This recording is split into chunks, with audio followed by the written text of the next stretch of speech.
收了10几米的渔网，在下方终于有大鱼上货了。紧接着后方又有一只超大的沼泽蓝虾连续的上货，让库里拉猝不及防。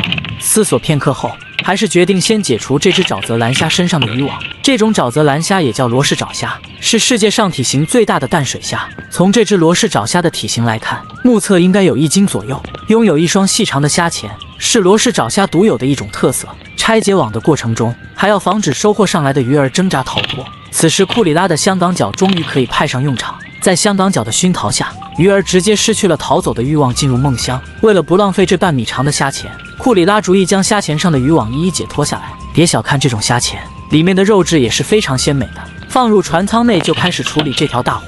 在熏陶下，这条大鳞鱼很快失去了活力，渔网直接包裹了整个鱼身。解脱渔网的难度也是相当大，经过一轮的折腾，选择在头部下手。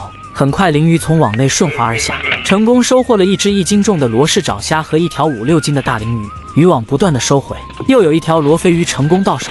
为了固定罗非鱼，直接用它那只中指塞入罗非鱼的嘴巴进行操控。这种待遇不是每条鱼都能享受到的。渔网在库里拉娴熟的手艺里很快就解脱下来。收完第一个渔网后，继续赶往下一个渔网。在附近还有一位渔民钓鱼，这长满了水草的地方是放置渔网的最佳位置。收回用来固定渔网的浮漂和铁块后，紧接着就可以收回水中的渔网。随着渔网不断的收回，被渔网困住的鱼儿开始从梦中惊醒。渔网缠住双前的罗氏沼虾，已经没有了挣扎的余地。一向爱干净的库里拉看到长满青苔的虾壳就有少许的反感，利用渔网将其摩擦掉。为了防止钳子被扯坏，只能缓慢地将渔网扯下来。拆渔网可以看出一个人的耐心，库里拉在这方面做到了极致。看这半米长的虾钳确实非常的诱人。第二个渔网成功收获了第一只超大的沼泽蓝虾，资源决定了渔网上货的效率。随后又有一只被渔网束缚的动弹不得，这只个头比之前那2只还要小一点，虽然只有半斤，但也属于上等货色。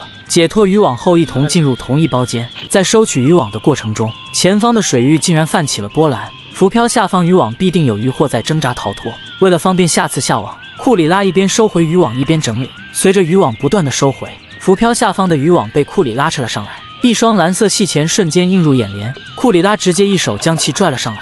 看这沼泽蓝虾的个头至少也有7、8两，而这里的1两就有50克。收取上来的沼泽蓝虾，库里拉只能一手抓住虾身，一手开始摘取着包裹在虾钳之上的渔网。一双超长的虾钳估计也得有30、40厘米，这么长的钳臂，钳子能使上劲也是一件难以置信的事。解脱下来的沼泽蓝虾一同放入船舱内，第2张渔网也将近收回一半。紧接着渔网下方又有一只超级大货，双钳已经被渔网缠得动弹不得。有些渔获会为了挣扎逃脱，经常会被自己活活累死。这只沼泽蓝虾就是个榜样。这里是斯里兰卡的一条河流，当地的渔民基本上都是依靠这条河流维持生活，但这里的资源确实丰富，最主要的原因还是人口稀少，又是一条体型不错的野生沼泽蓝虾。仅仅6只超大沼泽蓝虾就将船舱内的大部分空间给占满了，里面1条罗非鱼还有1条鳞鱼。随后继续收取第3张渔网。收取渔网的过程中，为了防止渔网摊开打结，将渔网撸成一团，这是最好收取粘网的一种方法。第3张网终于开张了，虽说这条罗非鱼并不大，但也有1斤多，取鱼身上的渔网就比较方便。渔网从头部直接捋下来，第4张网也开始收回。随着渔网的收回，下方被渔网缠住的沼泽蓝虾一同被库里拉给扯了上来。一旦被粘网粘住的鱼儿就很难逃脱，鱼儿盲目的挣扎会导致被渔网束缚的越紧。而这只沼泽蓝虾竟然是一位独臂大侠，拆解渔网只能交给拥有55年赶海经验的65岁库里拉来解决。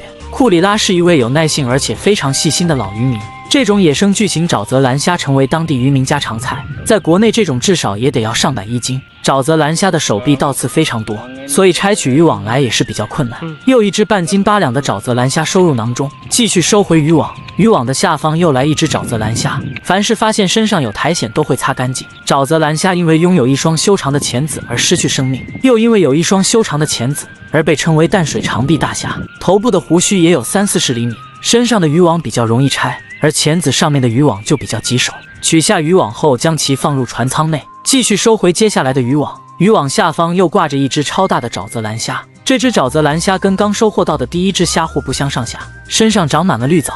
库里拉拿起渔网就将其擦掉，紧接着将钳子上方的渔网解脱下来。看这庞大的身躯，至少也有1斤往上，这是最后收网的一只，也应该是最大的一只。而他的兄弟收获到了一条肥大的鲤鱼，还有几只沼泽蓝虾。收获最大的还是这条鲤鱼，应该有10斤左右。库里拉也收获颇丰，将他收获到的鱼货放到泡沫箱里，还有2条罗非鱼，沼泽蓝虾就有10几只，一次出海就收获满满。好了，视频就到这里了，关注我，让世界更精彩。